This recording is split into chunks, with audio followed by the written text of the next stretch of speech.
Hello friends and students. देखिए student, मैंने आपको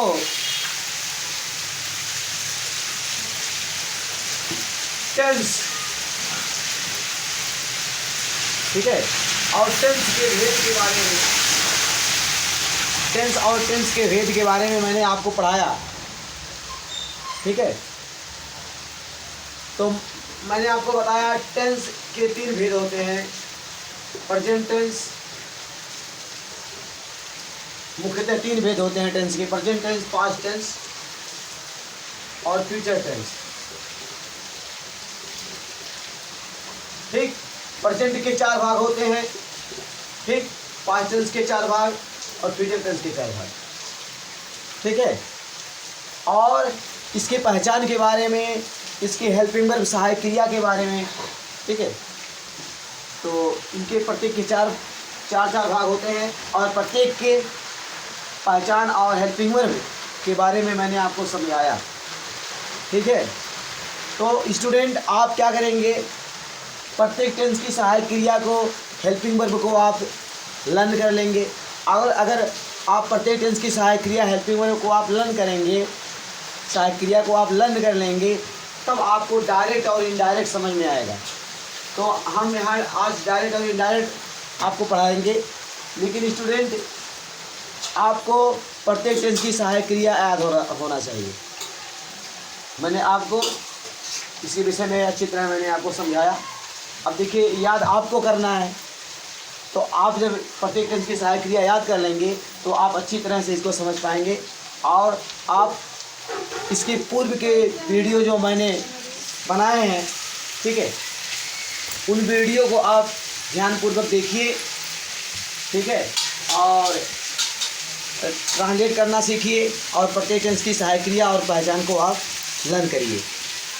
तो इस तरह से आप इस बात को तब आप समझ सकते हैं, ठीक है। तो इस तरह से आपको पता है 4 भाग: present indefinite tense, present indefinite tense, present tense के 4 भाग, प्रेजेंट इंडेफिनिट टेंस, ठीक है। और ठीक है, जो 4 भाग होते हैं इसके, पहला है प्रेजेंट इंडेफिनिट, दूसरा है प्रेजेंट कंटिन्यूअस टेंस, तीसरा पार्ट है प्रेजेंट परफेक्ट टेंस, और चौथा पार्ट क्या है आपका, प्रेजेंट परफेक्ट कंटिन्यूअस टेंस, ठीक है। तो ये आप समझते हैं।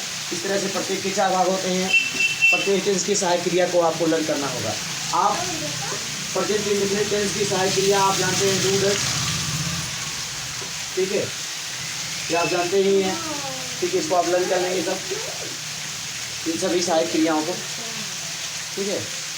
प्रेजेंट कंटिन्यूअस टेंस की सहायक क्रिया आप जानते हैं, डिड होता है, ठीक, दिमाग में रखिए। प्रेजेंट कंटिन्यूअस टेंस की सहायक क्रिया डिड। प्रेजेंट परफेक्ट टेंस की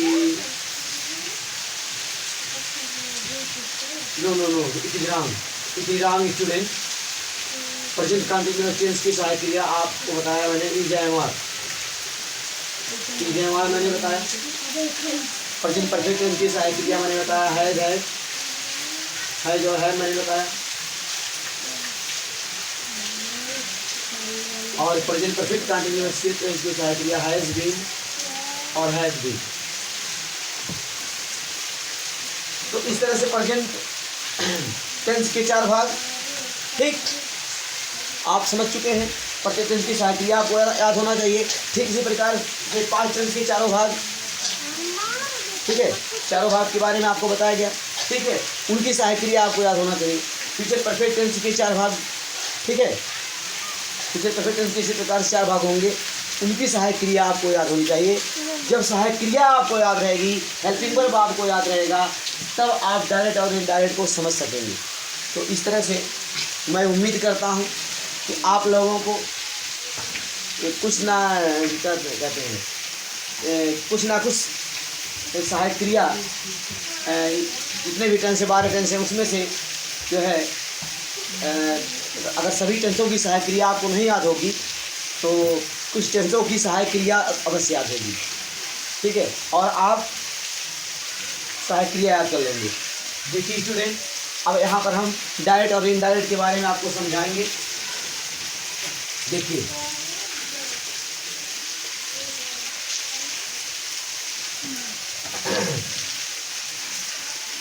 यहाँ देखिए मैंने एक वाक्य लिखा है, सोहन से हरी हैज गॉन टू आगरा। ठीक है, सोहन कहता है हरी आगरा जा चुका है। ठीक, तो स्टूडेंट ये जो है ये है आपका डायरेक्ट, ये आपका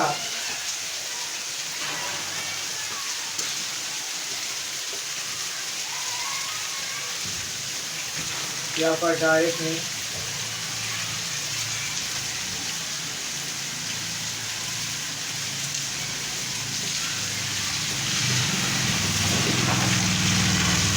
डायरेक्ट स्पीच, ये डायरेक्ट स्पीच है, ये डायरेक्ट स्पीच है। ठीक, अब इसके बारे में हमें समझना है।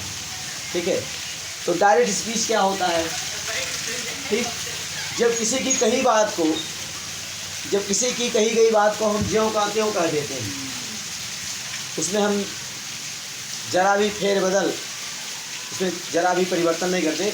जब किसी की कही गई बात को हम ज्यों का त्यों कह देते हैं तो डायरेक्ट स्पीच है, डायरेक्ट स्पीच होता है। यहाँ देखिए सोहन से, सोहन कहता है Hari has gone to Agra, तो ये है, ये डायरेक्ट स्पीच है। ठीक है, अब हमें डायरेक्ट स्पीच के बारे में अध्ययन करना है। ध्यान दीजिएगा, ध्यान देखिए सोहन, सोहन से, सोहन कहता है Hari has gone to Agra, Sohan कहता है हरी आगरा जा चुका है। तो ध्यान दीजिए, हरी के आगरा जाने की सूचना, हरी के आगरा जाने की सूचना रिपोर्ट,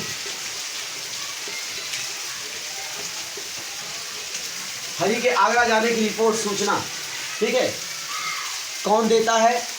सोहन। ठीक है, सोहन से हरी हैज गॉन टू आगरा, हरी के आगरा जाने की सूचना कौन देता है? रिपोर्ट कौन देता है? सोहन।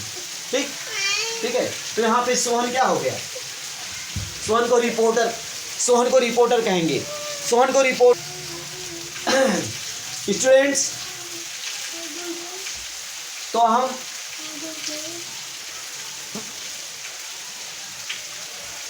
डायरेक्ट स्पीच के बारे में अध्ययन कर रहे हैं, अंडरस्टैंड। देखिए, हरी के आगरा जाने की सूचना रिपोर्ट यहाँ सोहन देता है। ठीक है, सोहन सूचना देता है, तो सोहन रिपोर्टर कहलाएगा। सोहन को हम कहेंगे रिपोर्टर,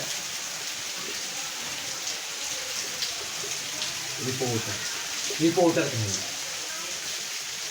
ठीक, सोहन रिपोर्टर हो गया, क्योंकि हरी के आगरा जाने की रिपोर्ट कौन देता है? सोहन। सोहन से सोहन कहता है Hari has gone to Agra, तो इस तरह से हरी के आगरा जाने की रिपोर्ट सोहन देता है, इसलिए सोहन को रिपोर्टर आप कहेंगे। इसको आप समझ लीजिए। और देखिए, सोहन अपनी बात को, यहाँ देखिए सोहन अपनी बात को जो है सेज वर्ब के द्वारा कहता है। किसके द्वारा? Says verb. ये सेज वर्ब है, आप जानते हैं ना। देखिए, आप जानते हो वर्ब क्या है, समझाया गया है आपको। देखिए, मैंने कहा ही कम से, वो यहाँ आता है। ठीक, तो एकम क्या है? वर्ब है, वर्ब है, क्रिया है। ठीक, Sheela cooks the food, Sheela cooks the food, Sheela cooks the food, Sheela खाना पकाती है, तो शीला क्या है? वर्ब है, क्रिया है। तो आपको वर्ब क्रिया के विषय में मालूम है। ठीक है, तो वह शब्द जिसके माध्यम से किसी काम का करना या होना प्रकट होता है, तो ही कम से वह आता है, उसके द्वारा आने का कार्य होता है। तो यहाँ पर कम किसी के माध्यम से भोजन का पकना प्रकट होता है। कुक शब्द के द्वारा भोजन का पकना प्रकट होता है। तो कुक्स वर्ब है क्रिया, आप जानते हैं। तो क्रिया वह है जिसके द्वारा किसी काम का करना या होना प्रकट होता है, वो क्रिया है, आप जानते हैं। तो इस तरह से यहाँ पर से वर्ब है, क्या है स्टूडेंट, यहाँ जो से है, जो से है वर्ब है, से मीन्स का है ना, सोहन से सोहन कहता है, से वर्ब है क्रिया है, ठीक है। तो यहाँ देखिए रिपोर्टर अपनी बात को से वर्ब के द्वारा, से क्रिया के द्वारा, ठीक है, से वर्ब से क्रिया के द्वारा कहता है, ठीक है। तो यहाँ पर सेज, इसे क्या कहेंगे, इसे रिपोर्टिंग वर्ब कहेंगे, क्या कहेंगे, reporting verb, reporting verb.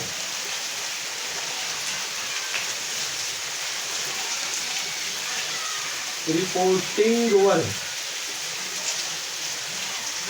Reporting verb, ये जो सेज है रिपोर्टिंग वर्ब है, मतलब रिपोर्टर के लिए वर्ब।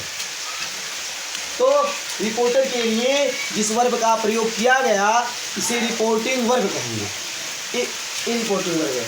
अब आप समझ गए। और ध्यान दीजिए, यहाँ देखिए रिपोर्टिंग वर्ब के पश्चात कॉमा का प्रयोग करते हैं, क्या, यहाँ देखिए कॉमा का प्रयोग किया गया, रिपोर्टिंग वर्ब के पश्चात कॉमा का प्रयोग किया गया, अंडरस्टैंड। तो इस बात को आप समझ गए। अब देखिए यहाँ देखिए रिपोर्टर कितनी बात कह रहा है, यहाँ देखिए, यहाँ से लेकर यहाँ तक, हरी से लेकर आगरा तक। रिपोर्टर क्या कहता है, Hari has gone to Agra, हरी आगरा जा चुका है। रिपोर्टर इतनी बात कहता है, Hari has gone to Agra, हरी आगरा जा चुका है। रिपोर्टर इतनी बात कहता है, Hari has gone to Agra.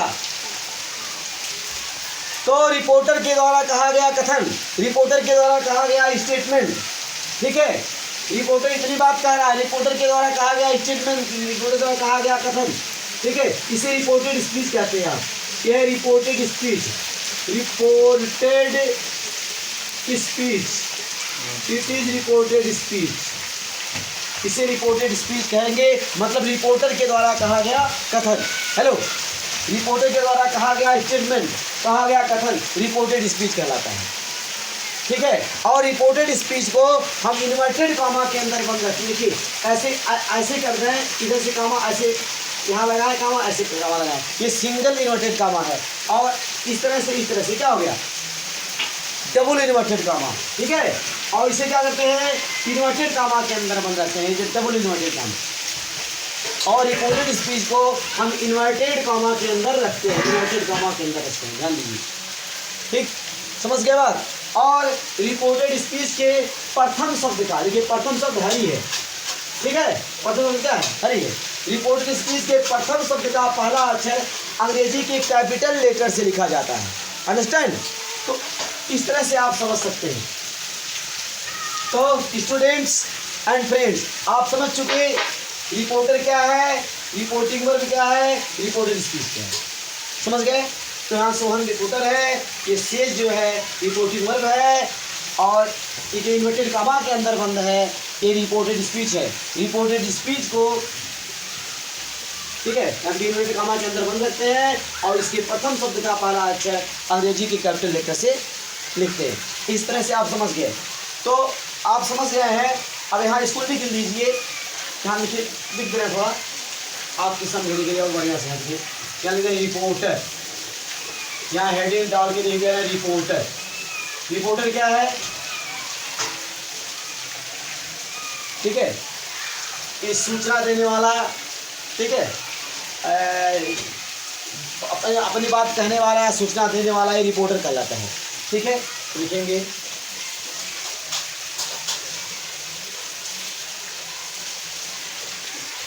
किसी बात को कहने वाला, किसी बात को कहने वाला, किसी स्टेटमेंट को कहने वाला, किसी बात को कहने वाला या सूचना देने वाला। सूचना जानते हैं ना, सूचना में क्या होता है, रिपोर्ट। किसी बात को कहने वाला या सूचना देने वाला, रिपोर्टर कहलाता है, reporter.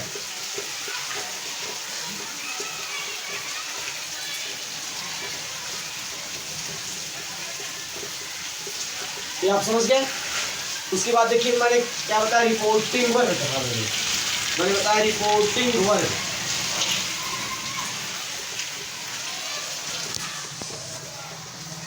Reporting verb, reporting verb.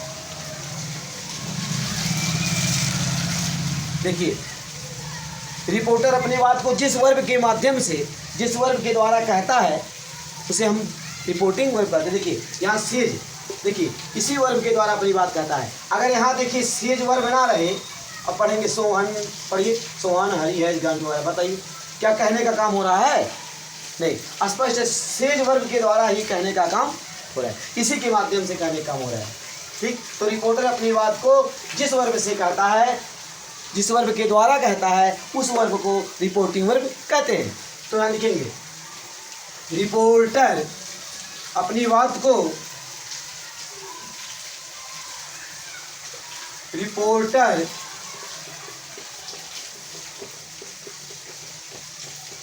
अपनी बात को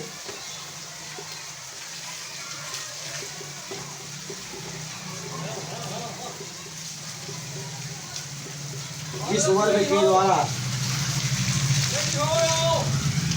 जिस वर्ग के द्वारा कहता है, जिस वर्ग के द्वारा कहता है, जिस वर्ग के माध्यम से कहता है, उसे रिपोर्टिंग वर्ब कहते हैं, रिपोर्टिंग वर्ब कहते हैं। ठीक, तथा इसके पश्चात कामा का प्रयोग करते हैं।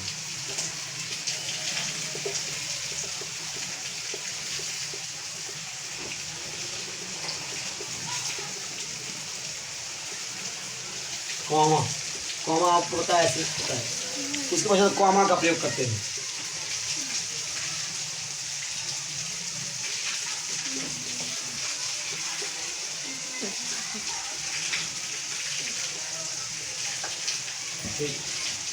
इसके बाद मैंने बताया reported speech, reported speech, reported speech.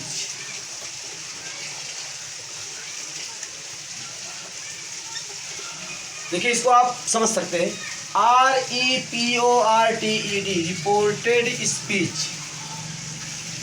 ठीक, देखिए ठीक है, मैंने बताया रिपोर्टर के द्वारा कहा गया कथन रिपोर्टेड स्पीच कहलाता है। यहाँ लिखेंगे रिपोर्टर के द्वारा कहा गया कथन, स्टेटमेंट, रिपोर्टर के द्वारा दिया गया स्टेटमेंट, कहा गया कथन, रिपोर्टर के द्वारा कहा गया कथन, रिपोर्टर के द्वारा कहा गया कथन रिपोर्टेड स्पीच कहलाता है। Reported speech, reported speech, reported speech कहलाता है। रिपोर्टर के द्वारा कहा गया कथन रिपोर्टेड स्पीच कहलाता है, तथा इसे इन्वर्टेड कामा के अंदर रखते हैं। अंडरस्टैंड?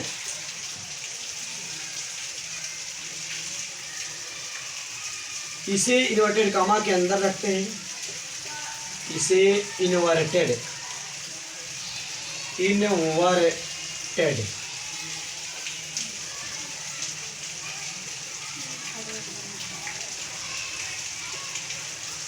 इसे इन्वर्टेड कॉमा के अंदर रखते हैं।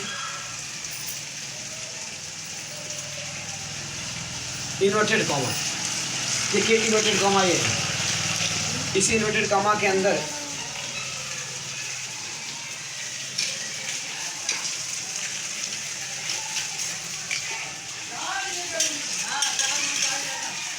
इसे इन्वर्टेड कॉमा के अंदर रखते हैं एवं इसके प्रथम शब्द का पहला अक्षर अंग्रेजी के कैपिटल लेटर से लिखते हैं। आप समझ सकते हैं ना? एवं इसके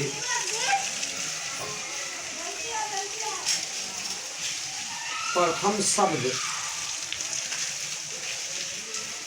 एवं इसके प्रथम शब्द का पहला अक्षर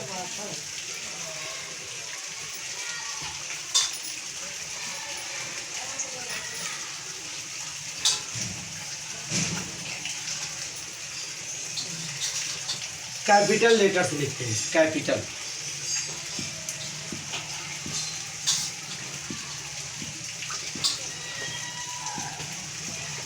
अक्षर एवं इसके प्रथम शब्द का पहला अक्षर कैपिटल लेटर से, अंग्रेजी करते हैं कैपिटल लेटर से, कैपिटल लेटर, ठीक। एवं इसके प्रथम शब्द का पहला अक्षर कैपिटल लेटर से प्रारंभ करते हैं।